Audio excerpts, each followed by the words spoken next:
O Mini, um supercarro? Não, não. O Mini não é um supercarro, mas ele é muito legal de dirigir. E não é tão caro.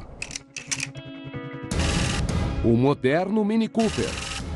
Um carro esportivo não tradicional, que oferece diversão e alto desempenho a um preço acessível. A Mini é uma marca britânica incrível. Ela tem muito da nossa história, da nossa herança e da nossa cultura. E há um quarto de século, a marca quase desapareceu. Havia uma grande insegurança, uma instabilidade. Agora este ícone britânico está fazendo sucesso graças a uma equipe muito unida. Existe muito companheirismo aqui. A gente trabalhou junto durante muito tempo, então nós temos esse espírito de equipe. Um forte espírito familiar. Eu cresci em Oxford. O meu avô trabalhou aqui nos anos 50 e 60 e eu tô seguindo os mesmos caminhos. E um programa de aprendizado único. Protegemos as técnicas de engenharia clássicas. O resultado é um padrão de referência para a indústria nacional. Isso só mostra como ainda somos uma potência na indústria do Reino Unido. E esta confiança é totalmente refletida no Mini mais rápido já fabricado. A edição John Cooper Works que a gente produz aqui é o nosso supercarro. O moderno Mini Cooper, o supercarro popular.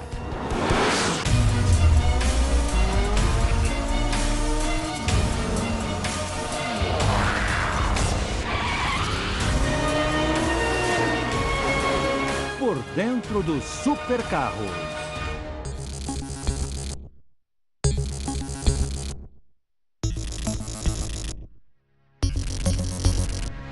É um carro que surgiu durante uma das crises mundiais do petróleo. Um dos designs mais influentes do século XX.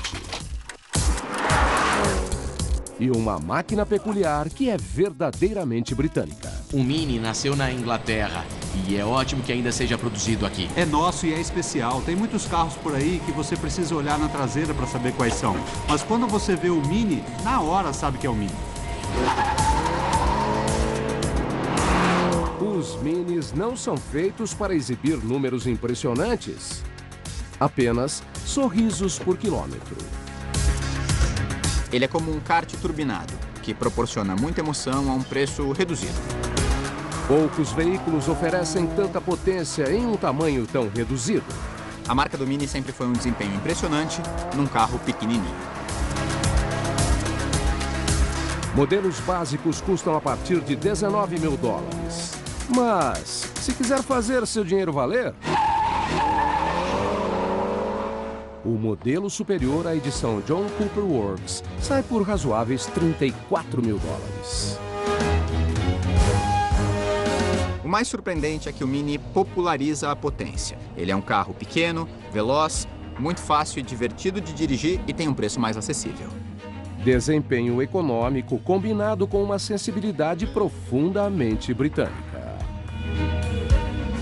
Pensa em coisas que são obviamente britânicas. Você pensa no Bulldog, na bandeira do Reino Unido e no Mini. Tudo está conectado, o que é legal, porque cada país tem suas referências.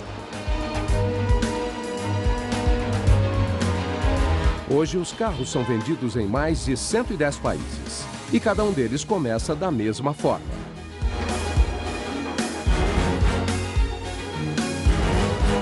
Esse carro tem uma identidade muito forte que alcança todos os cantos do mundo. Muitas vezes eu vejo para onde os carros que a gente está fabricando vão ser mandados e é incrível. Um vai para os Estados Unidos, o próximo para a China, depois um para a França, para a Austrália, Nova Zelândia. A gente manda carros para a Coreia, fala sério. E as vendas na China são impressionantes. O Mini é um fenômeno mundial. E sua fabricação exige 3 fábricas diferentes para completar o serviço. Na estamparia em Swindon, são produzidas as peças da carroceria e os subconjuntos.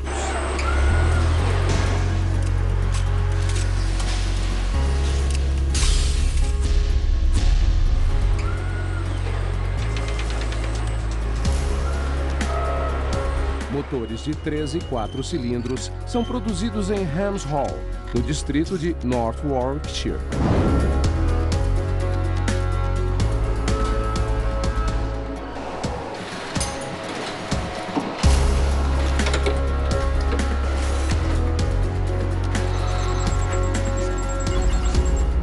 E todos os dias são produzidos 1000 veículos completos na linha de montagem em Oxford.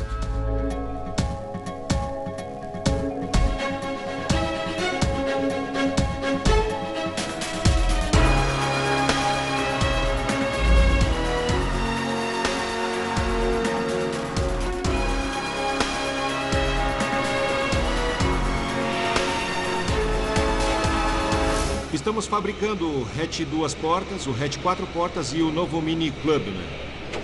A gente já chegou a produzir até 5 modelos diferentes na mesma linha. Em um ano chegaram a ser fabricados mais de 200 mil veículos.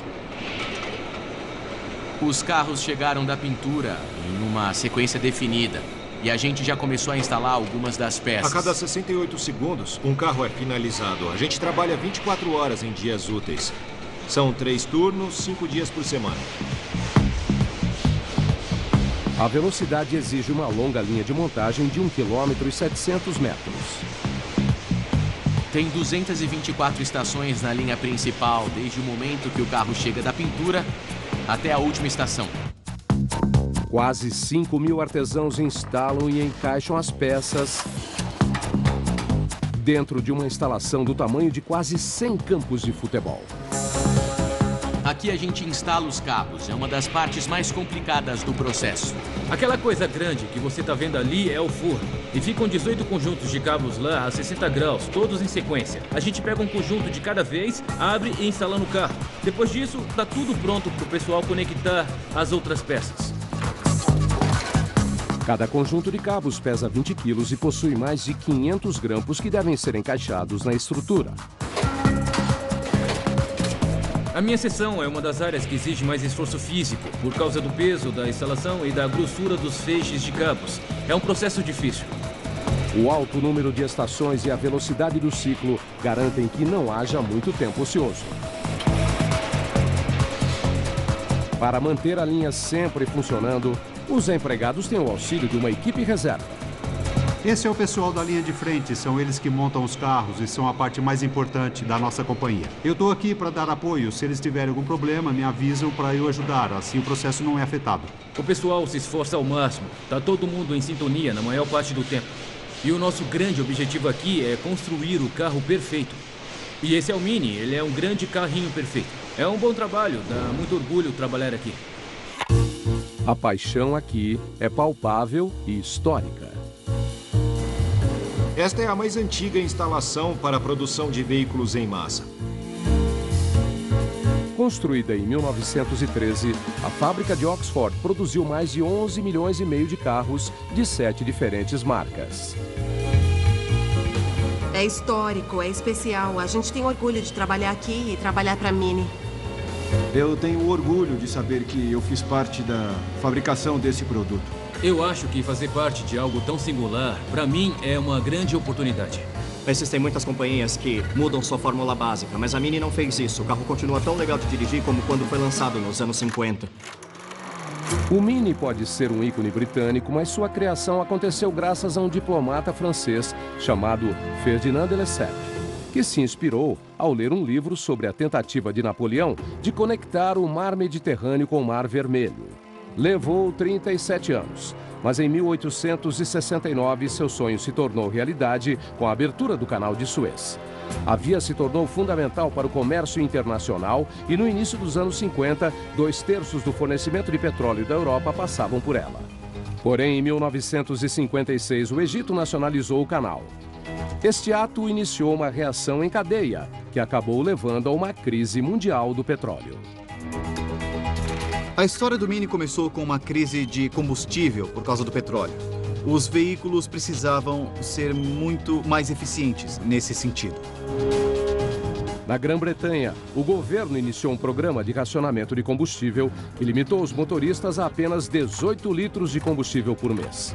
A restrição inspirou a British Motor Company, ou BMC, a se concentrar na economia de combustível. Então, eles pediram ao designer automotivo Sir Alec Sigonis que criasse um veículo eficiente. A BMC pediu que ele pensasse em um carro para a crise de Suez em 1956.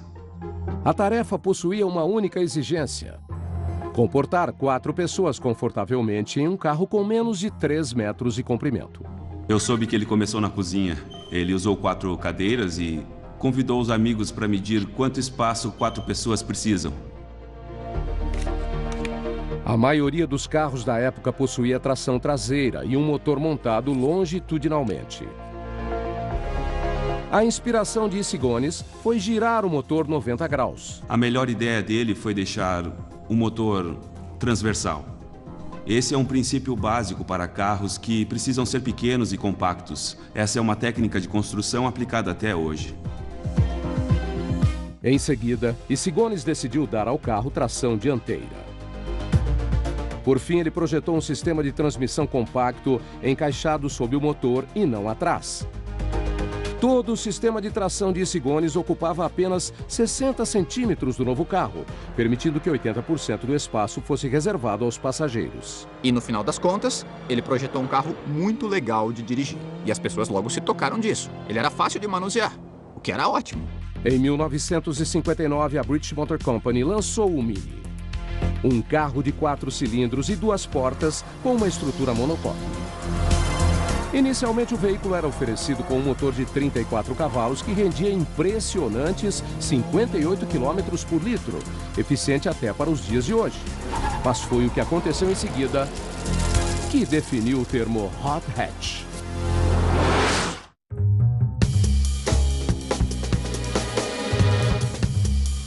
Apenas 2 anos após sua apresentação, o visual singular do Mini, sua dirigibilidade notável e divertida experiência de direção conquistaram a Grã-Bretanha. O Alec Issigonis tentou fazer um veículo familiar que fosse compacto, acessível e versátil, que tivesse o máximo de espaço possível, mas também fosse compacto bastante para caber em pequenos espaços, estacionar na cidade. No final das contas, do jeito que o carro foi projetado, ele conseguia fazer curvas muito bem e muita gente logo percebeu isso.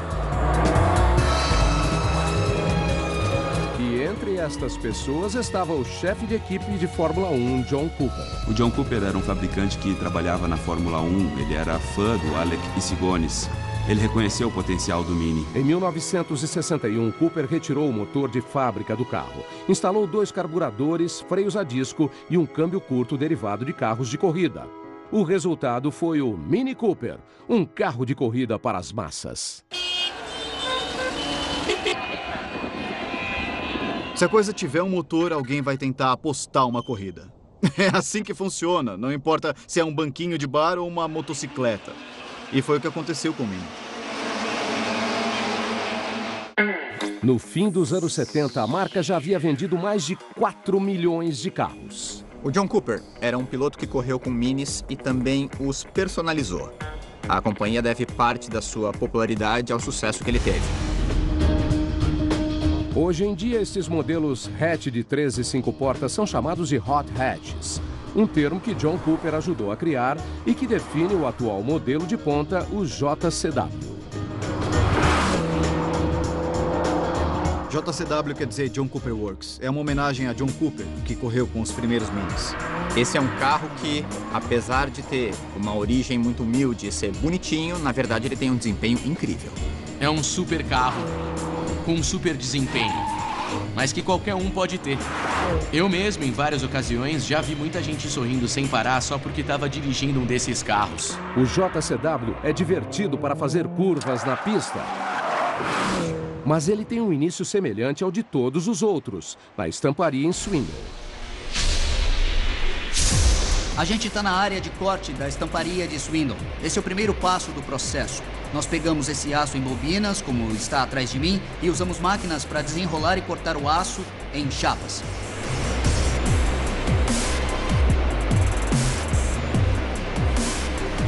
Elas são bem grandes. Essa bobina, por exemplo, pesa umas 20 toneladas. Em média, a gente recebe bobinas de 15 toneladas cada uma. A fábrica abriu em 1954 e 5 anos depois se tornou a maior empregadora da área. É um processo de crescimento, sabe? A gente chega aqui muito novo, meio apreensivo em relação a esse mundo em volta. Dá pra ver que a fábrica é grande, pode deixar qualquer um nervoso, mas a gente se acostuma. Em Swindon, são produzidas 90% das peças estampadas do Mini. e a maioria dos subconjuntos, como portas, capôs e tampas traseiras. Agora a gente está perto do fim do processo de corte. Antes, nós vimos as bobinas de aço chegando e agora elas estão passando pelo processo, sendo cortadas em chapas. Aqui atrás dá para ver as chapas que vão ser o teto solar do Mini.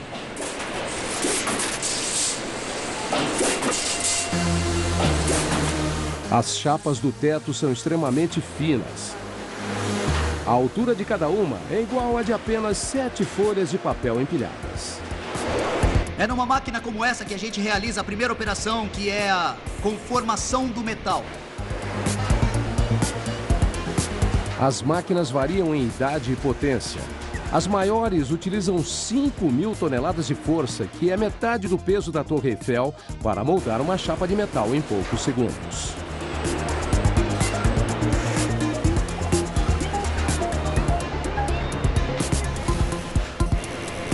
Essa é a última fase do processo de estampagem.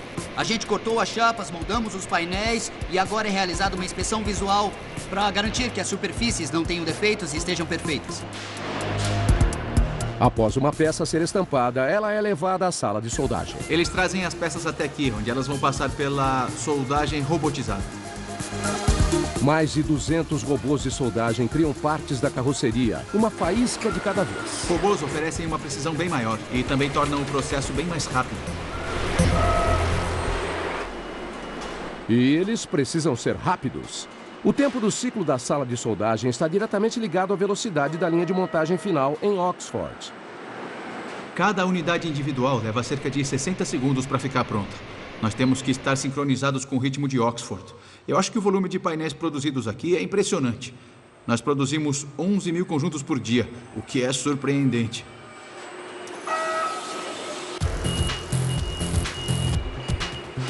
A maior parte das peças finalizadas é enviada à linha de montagem final a 55 quilômetros de distância. Isso é muito importante para nós. Gera muitos empregos e reconhecimento. A gente recebe visitantes a semana inteira que querem ver o carro ser fabricado, o que é compreensível. Eu iria querer. Histórias que atravessaram o tempo. Uma coisa que eu acho engraçado é as pessoas se impressionarem